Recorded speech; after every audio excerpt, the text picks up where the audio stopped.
Buenos días a todos.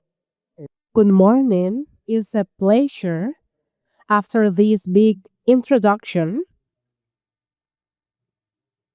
this welcome introduction. So, we're going to start with this session.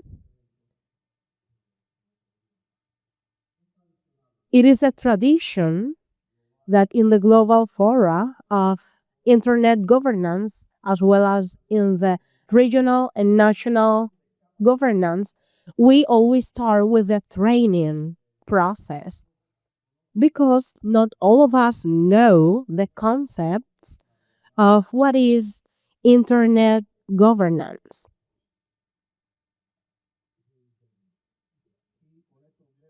And that is why, before Chengetai takes the floor, I would like to speak a little bit about the concept of internet governance.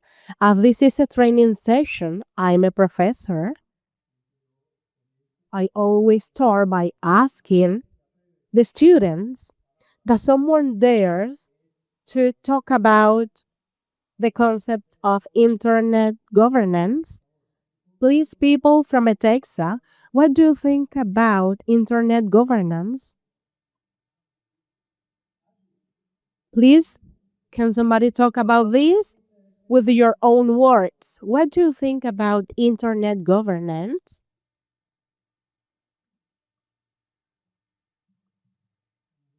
Good morning. I'm Sergio,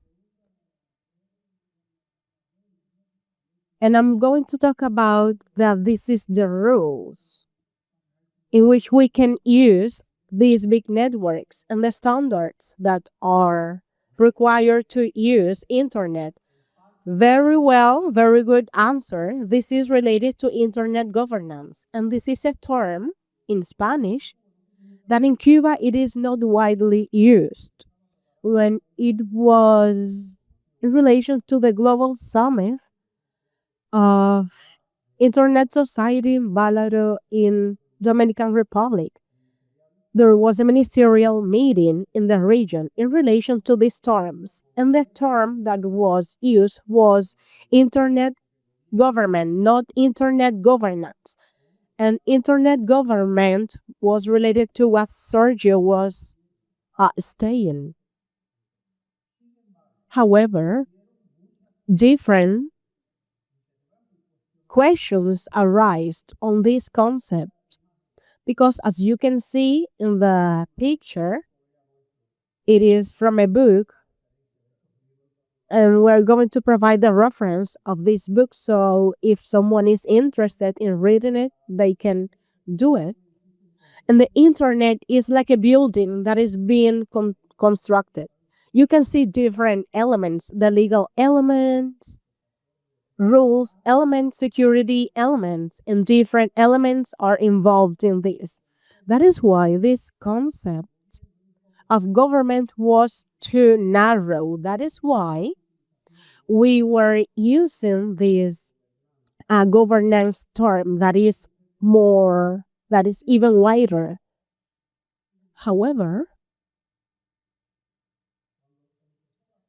when this summit started in the first session at the international level, we didn't have a clear idea about the internet governance because many people have a different interpretation of this term, and it was a very widely discussed term, and we didn't reach an agreement in the first session of the summit, and we didn't get to an agreement either in the financial issue for development. So, what solutions we have? As the summit was going to have a second session in Tunis, so we were creating different expert groups, one for the internet governance and the other was for the financial issues.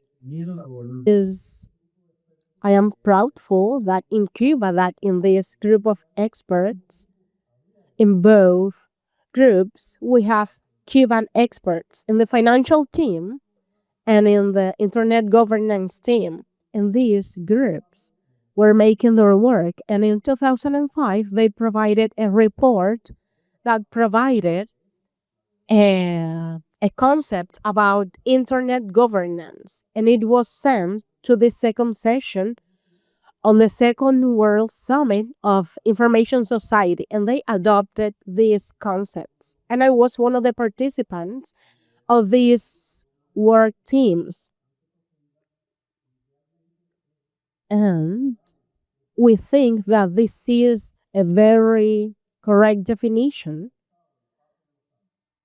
that has been used throughout the years. And the definition is the following one. These are the sessions of this summit, the first and the second one. This is the definition of internet governance. I'm going to take the mic to make reference to it. As you can see, it is a very comprehensive definition because it states what is internet governance. And I have to say that this is the development and the implementation of principles, standards, rules, and procedures, and decisions, and common programs. So this is internet governance. So these principles, standards, rules, procedures. So these are the elements that are shaping the evolution and the use of internet, and to whom? For the government, the private sector, and the civil society. At that time, these were the three sectors of society, but now we have another sector, the technical community, as we call it. So in all the sectors are involved in this.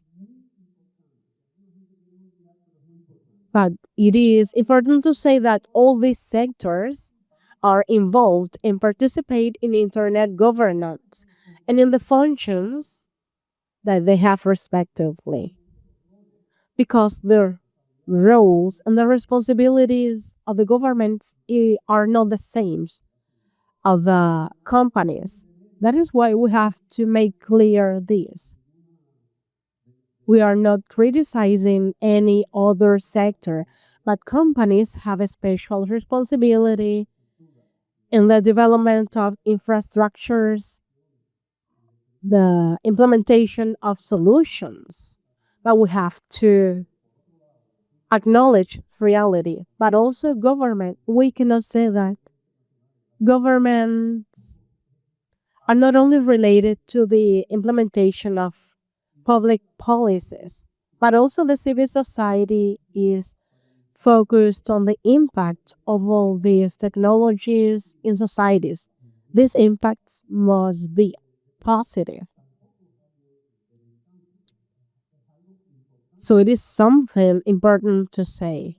That is why this is the definition of internet governance that was passed in the Tunis agenda at the proposal of the work team of internet governance. And in this agenda, in the Tunis agenda, one of the agreements that was taken was creating a forum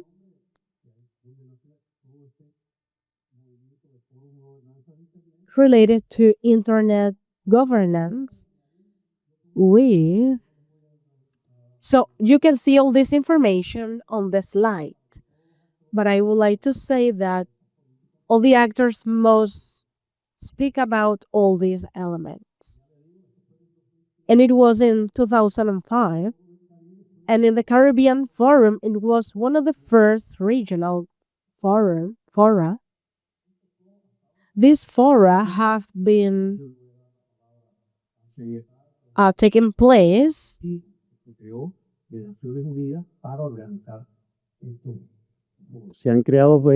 So 20 fora has been taking place globally. But as you can see today, this is a regional forum. This movement not only is part of this global fora, but there are activities that take place the entire year. For example, dynamic coalitions, good practices fora, and also policy network fora. There was one related to AI that was a very good one.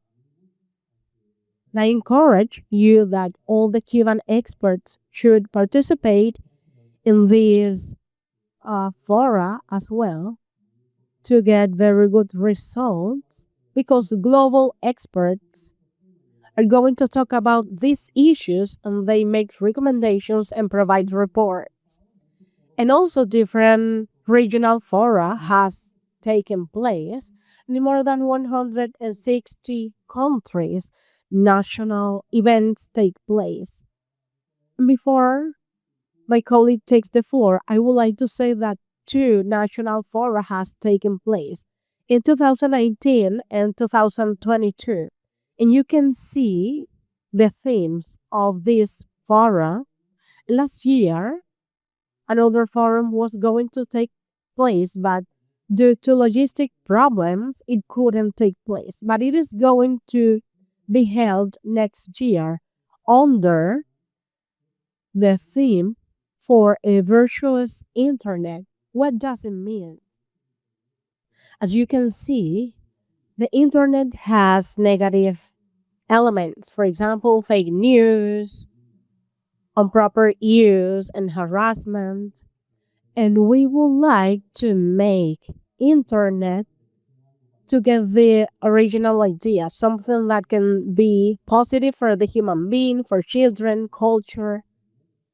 So the internet has a virtue. That is why that our national internet governance is going to be under this theme for a virtuous internet. Why? Because it shows because the internet governance, as you can say, it is the way that the internet is developing. It is not only shaped by companies but also by the people.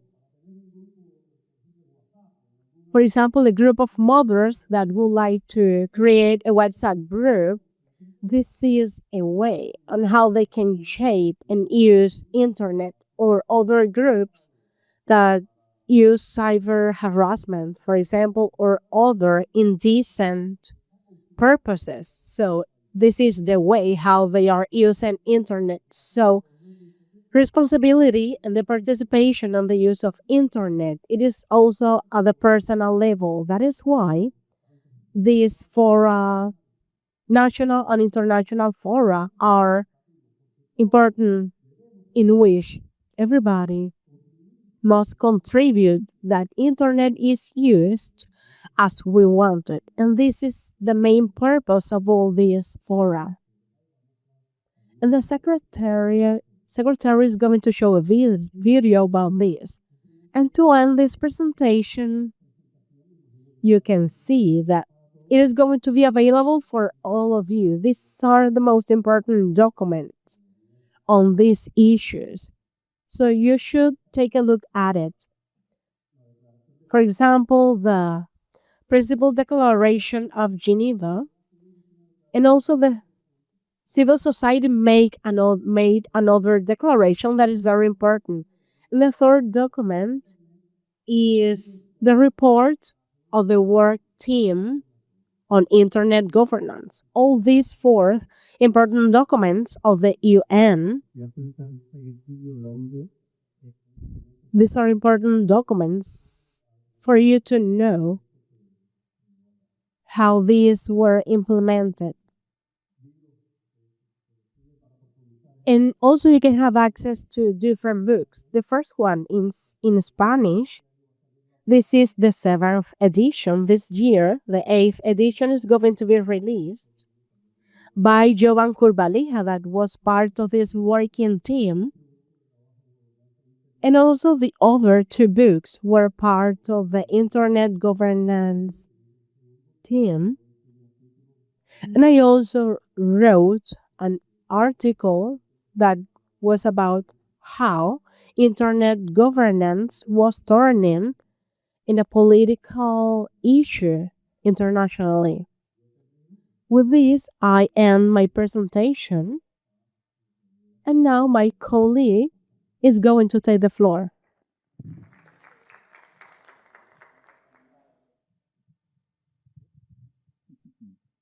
Just give me a sec. Thanks. Well, thank you very much, Juan Fernández. And as you know, he is very esteemed in the world of internet governance. He was part of the working group on internet governance. And throughout the last 20 years, you've been very active in internet governance. And this year as well, he is also part of the 20th anniversary MAG, which brought together the best of the best that we had in MAG members. And thank you very much for all your service. It's really much appreciated. To start off with, how many of you know about the IGF, Internet Governance Forum? Hands up. Okay. How many of you have attended a regional IGF? I know this is the Caribbean Internet Governance Forum. You've had more chances than anybody else in the world since this is the longest running. How many have you? Okay. And how many have attended a global IGF that we run? Okay, just 3. I suppose there are some people online as well, right? So I hope their hands are coming up as well. Now, as Juan Fernández said, that we are the results of WSIS, the World Summit of the Information Society, and he did bring up the, we'll see a video. The internet is more than apps and social media. The internet is the backbone of modern life. It powers education, commerce, healthcare, and connects societies around the globe. As we rely more on digital systems, we need an internet that is accessible, secure, inclusive, and resilient. That's where the Internet Governance Forum comes in. The IGF is a platform where governments, civil society, businesses, youth, and tech experts come together to shape the digital future. Across more than 170 national and regional IGFs, global conversations spark local action, and local realities inform global policy on critical digital issues, from AI governance and digital inclusion to cybersecurity. But an internet that serves everyone must also be governed by everyone. Trust and inclusion is the foundation of a connected and resilient digital world. At the IGF, diverse voices from every region, sector, and discipline define the rules of our digital future, ensuring decisions are informed, uphold global values, and put people at the center of policy. And when diverse voices come together in trust, something powerful happens: innovation in governance.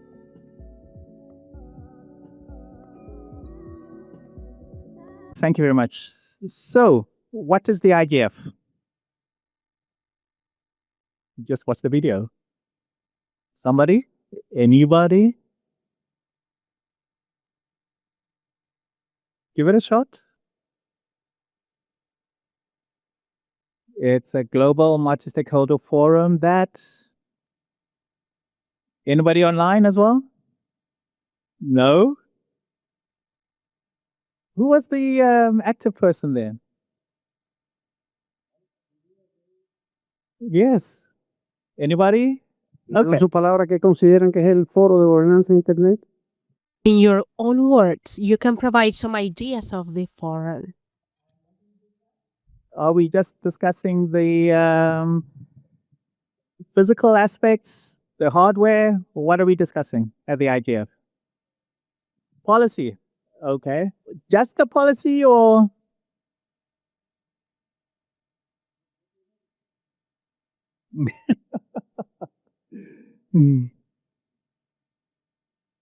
Issues of internet governance. Yes. So give me examples.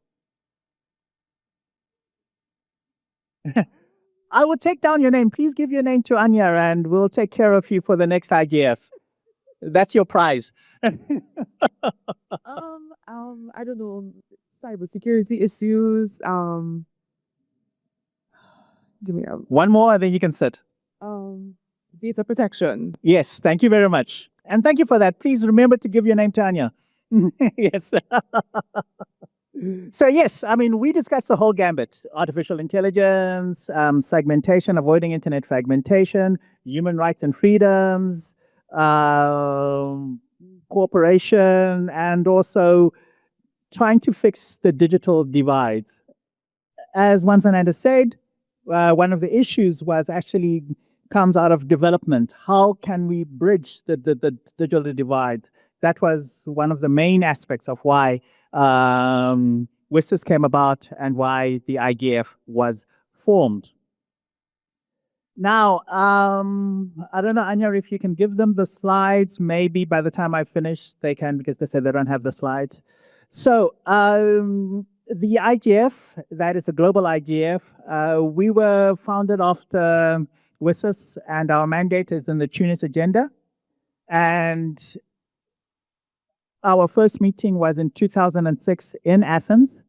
And this mandate was given to the Secretary General, and the Secretary General decided to make a secretariat to help them carry out the mandate of the IGF. And with the structure of the mandate, we have the IGF Multi-Stakeholder Advisory Group. That's why I said Mr. Fernández is one of them.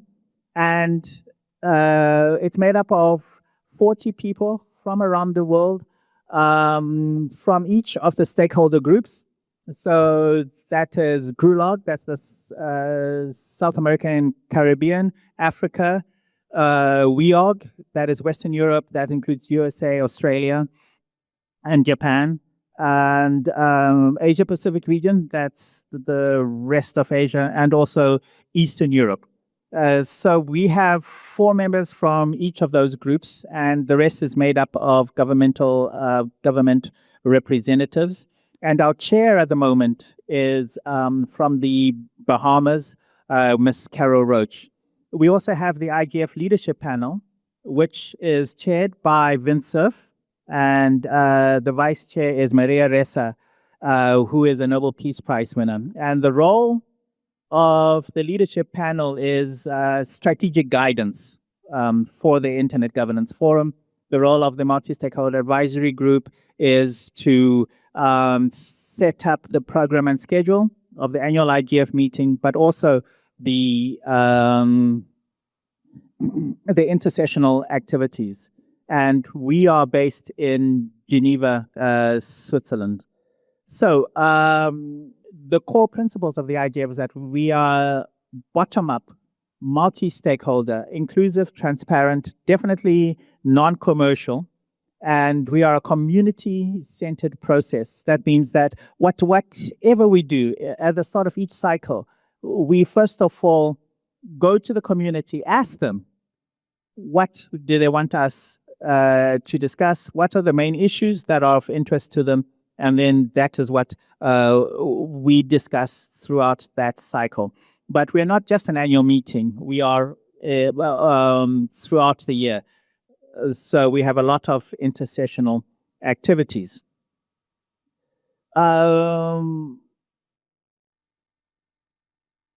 So as Mr. Fernández has said, that this year was the 20th IGF. We started off in Athens. We've been to Brazil twice, I think. We've been to Mexico as well. In Africa, we've been to Sharm el-Sheikh, that's in Egypt, and Nairobi. In Europe, we've been to many places. This year it was in Norway, and we've been to Switzerland, we've been to Paris, we've been to Germany, and Poland as well. And in Eastern Europe, we've been to Vilnius. We travel around the world, not because we like traveling around the world, but we want to make sure that everybody can participate and everybody has a voice. So if we, let's say, if we go to Japan, for instance, the people in Asia, it's easier for them to come. And that's why we travel around those places. Um, we do a lot of, as I said, intercession activities. So we want to be of use to the community. So what we do is, for this year, for instance, we have best practice forums. So we get a group of people, experts. You don't even have to be experts. You just have to have an interest in the IGF. Come together and discuss issues. And from that, they share. Oh, I have it now. Great. So that is the MAG, the leadership panel I've talked about, IGF Secretariat, and I've also said what our core issues were.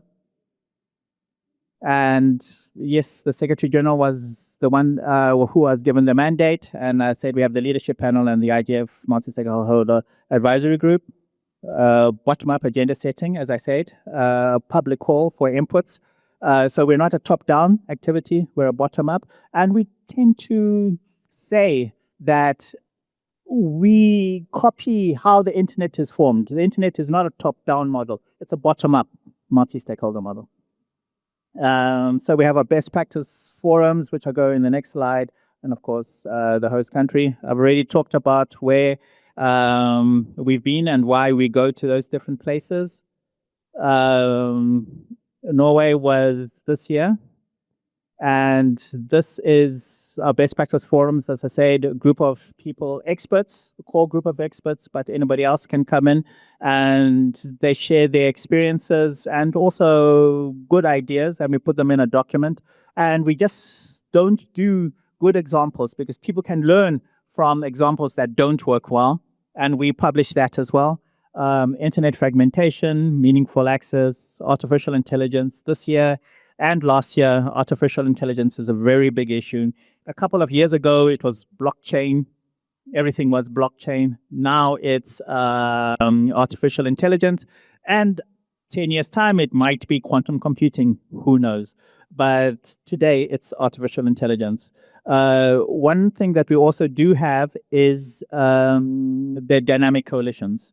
So we have 32 dynamic coalitions, child rights online, connectivity, DNS, gender, Internet of Things, etc.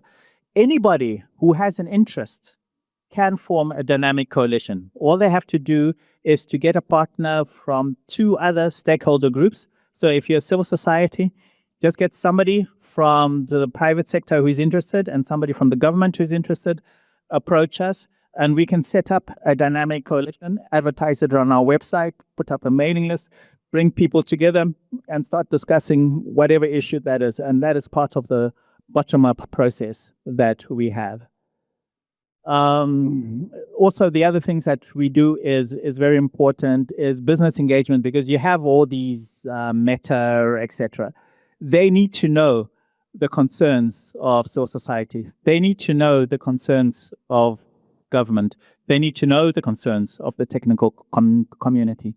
We bring everybody together in a non-negotiation stance, so people know that they can talk and they can say basically anything, and the purpose is not to have a treaty, but to promote better understanding among stakeholder groups, and then they can go to their companies, to their home institutions, and implement what they found out here.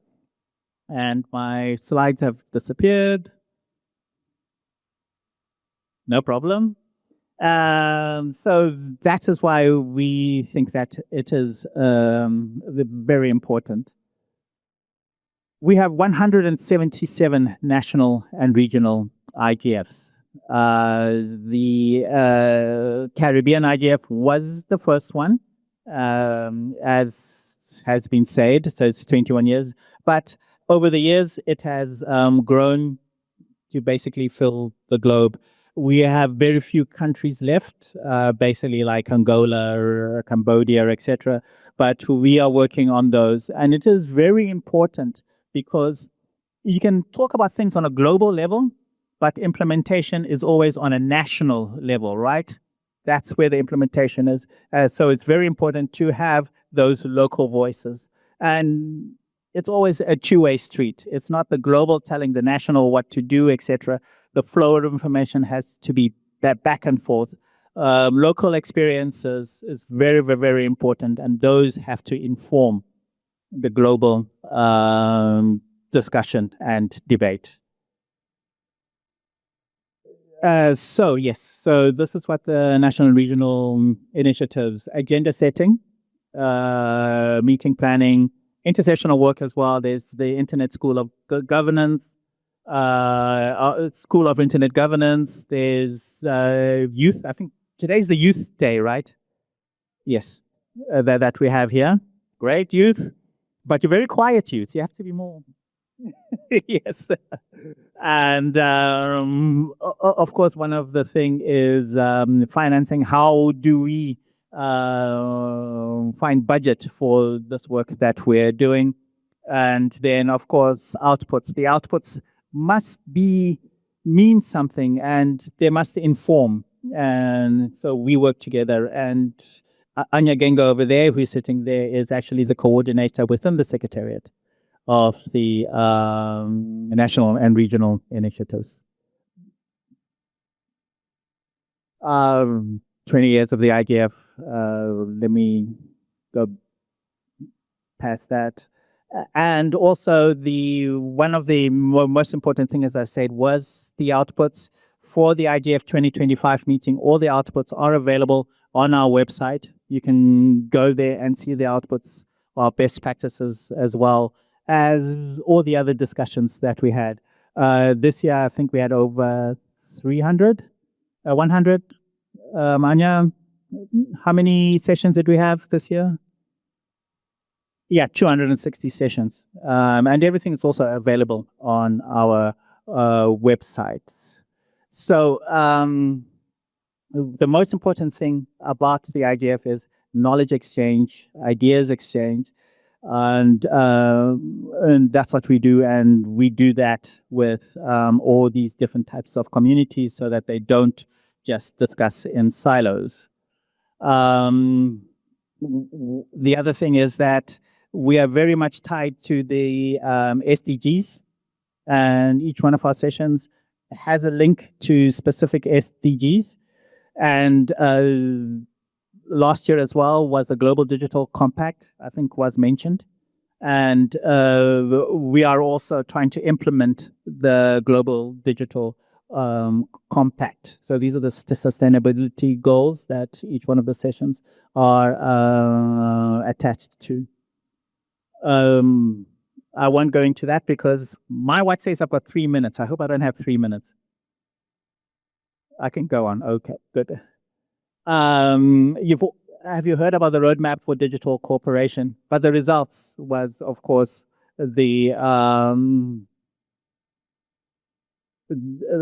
our common agenda and also the Global Digital Compact was the results. And the IGF was mentioned as one of the main vehicles where the Global Digital Compact aims and goals can be achieved through the IGF. I'll skip that, but I'll make this slide available because these are all the other things that are in the our common agenda, but that's outside our scope of discussion for today.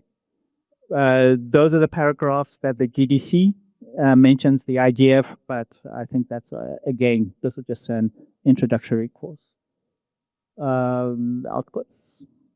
As you know, this year is the end of the third mandate of the IGF, and the General Assembly is going to vote on whether or not to continue the IGF next year. The president of his General Assembly has appointed two co-facilitators, an ambassador from Kenya and the ambassador from Albania, to carry out consultations. I'm going to ask another question. Has anybody participated in those consultations at all? Tracy, I'm sure you have. Come on. Yes, thank you. And anybody else? They're going to hold further consultations. And I do urge you, because we need the voice of the Caribbean in there as well. Tell us what you like, what you don't like, whether or not you think the IGF as a whole, not just the global IGF, but this whole thing is useful for you. And if so, please make your voices heard. So that's going to happen in December when the vote is going to take place. But there's going to be various other consultations that will take place. So I do urge you to make your voices heard. And it's not just the IGF, it's also the whole WSIS action lines as well. How to stay connected, please subscribe to us, talk to us, talk to Juan Fernández, talk to Anya, we're around, come to our website, join the mailing list, just dive in. Oh, I don't know anything about internet fragmentation. It doesn't matter, we're here. Listen to the discussion, ask questions. There's no such thing as a silly question. The only silly question is the question that has not been asked. You have to ask questions, and that's how we learn. And everybody's helpful, and everybody wants you to learn. And we're all trying to uplift ourselves so that we can better engage in the discussion. And this discussion is not just taking place in one locus. It's taking place globally, and your views and your opinions are heard. And I think that is very, very important. With that, before I ask questions, because we need for you to ask me questions, because I've been asking you questions, let's just hear the video from Vincent.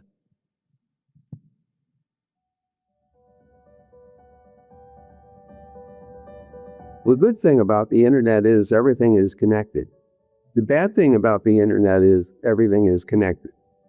The internet has become a very, very fundamental infrastructure for virtually everything.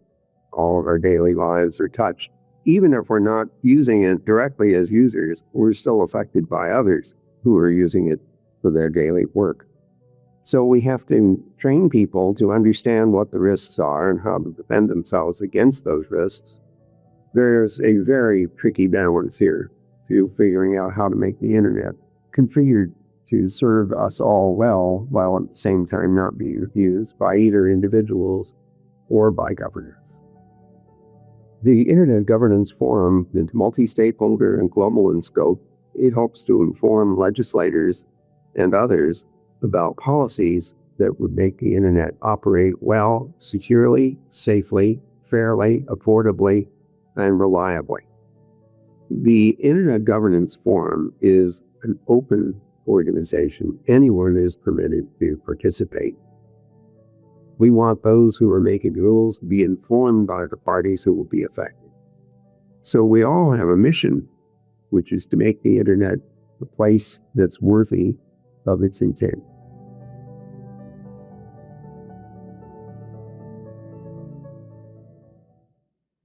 Okay. Questions, either for myself or Juan Fernández?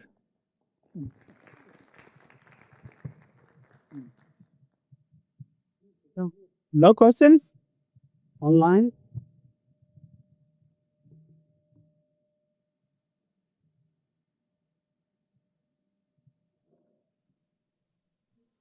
Thank you, Tracy.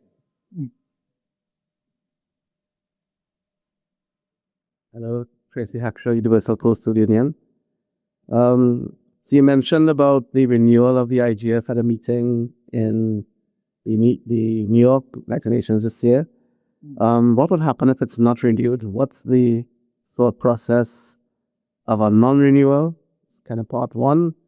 And if it's renewed, what form will it take? What changes do you see happening to the IGF, the global IGF, and even the NRIs as they are today? Thank you. Thank you, Tracy. So what will happen if we're not renewed? So then the IGF will disband. Then there'll be no more global IGF. You don't get this medium to have a global discourse on internet governance issues, and which I would say is a pity. But again, this is up to the community. If you find the IGF is useful, then please let your governments know as well so that they can vote, yes, let's continue this. If the IGF mandate is renewed, then we have an opportunity to strengthen the IGF, look at the way we're working. We have an opportunity to see if we can do more in capacity building, see if we can do more in getting voices from marginalized or non-central places. When I say non-central, we're talking about central from the places of power, of course, because as far as I'm concerned, the center is where you are, wherever you are.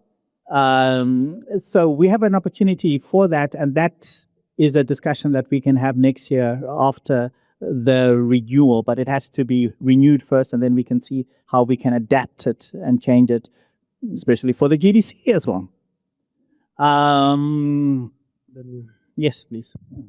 Tracy, good question, but if the global IGF not renew, that will be very regrettable. But on the other hand, the national IGF and regional IGF can go on because they're not dependent on that mandate.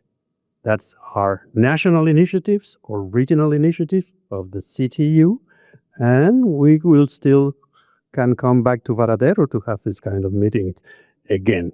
So I hope this, at least it will be some sort of consolation prize if the global IGF is not renewed. But I think, as Chengetai has said, the IGF has proven its value. I personally can tell that I was very skeptical of the IGF when it was announced in Tunis in 2005. Because, you know, a global forum for policy dialogue with no negotiation, with no formal outputs, I think, what is the value of that? But throughout the time and the participation in several IGFs, especially the ones that are held in developing countries, I personally, and also the Ministry of Communication of Cuba and the government of Cuba has learned the value of this kind of discussions because it serves to that voices that are seldom heard at the global level are heard. And some topics that are not discussed at the global level can be raised to be discussed. That is why we all say that the IGF, either it's national, regional, or global, are agenda-setting forums, because it's the way in which topics are raised to be discussed by the pertinent bodies. So we all hope that the vote will be yes, but in any case, let's see what happens. Hello, everyone. My name is Federica. Thank you very much for this presentation. It was amazing. And it was good to see myself in one of the videos in the first IGF I was in 2016 in Mexico. Okay. So a long time has passed. I'm really happy to be here also. My question is regarding the GDC. Couple of weeks ago, I was trying to track a little bit what's going on with that, because I remember that the GDC was adopted within the Pact for the Future in September. And I think the first quarter of the year, the endorsement process started, we can say. And I think the next steps includes the creation of an implementation roadmap, right? But I hadn't seen anything, or at least maybe I hadn't searched very well. So I would like to ask what's going on with this process, and if in some ways this roadmap will be discussed also in the General Assembly at the end of the year, or with the WSIS Plus 20 news. Thank you very much. No, thank you for your question. If I'm not mistaken, I think they have until September to produce the roadmap. Sorry. No, the adoption was of the GDC was last year in September. That's what I said. Yeah, no. It was, and then in the adoption, they had to produce the roadmap. Exactly. This year, exactly. Yes. So my question is like, so I hadn't... They still have some weeks. And as you know, you've all been students. When do you hand in your homework? Seven. Yes. Thank you. So thank you very much. As you know, this process is being led by two co-facilitators, the ambassador to Albania in the United Nations in New York. No, the GTC. No, but GDC, it's the same of WSIS plus 20. And it's part of the same process to create a unified roadmap. That it's part of the same process. It's already unified. And the first draft, because, well, I told you the co-facilitators, the ambassador from Albania and the ambassador from Kenya. And they suppose, they already, they have a website in the UNDESA, in which all these steps are there. The roadmap is part of that website as well. It's part of the process. I don't know if it's been taken care by the same people, but Thank you, it's because part- it's actually part I of- didn't know okay. about it. And- It wasn't and clear. they has published an elements paper that in some way it gives a hint of what the resolution will be. There's been a lot of comments. All those comments, even including from Cuba, are in the website. I urge you to consult those comments. And it's expected now by the end of August that the first draft will be published, and then negotiation will start. This negotiation, as usual in United Nations, it will be intergovernmental, but in this case, there have been some step taken to get the input and the contribution of the rest of the stakeholders. So that is a process that unfortunately is not very long, because I think the discussion, but we all hope that we will get a document to be approved at December in the General Assembly. Thank you very much, because actually my doubt was if the two process was like merging together and be addressed. Because as you said, I saw the element paper and as well the roadmap who was more structured for the WSIS, but I didn't know that the GDC was like attached to this. Thank you very much.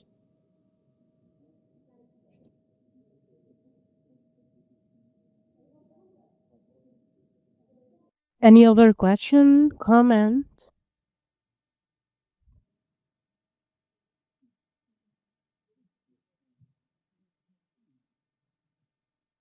Thank you very much. We have to go. And please, we're here. Just come and talk to us. Thanks.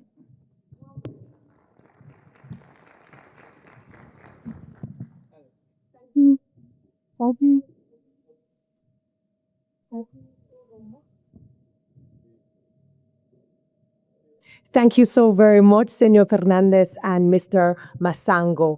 For the audience, just very quickly, I want to share los aspectos más destacados, ¿ok? En español e inglés.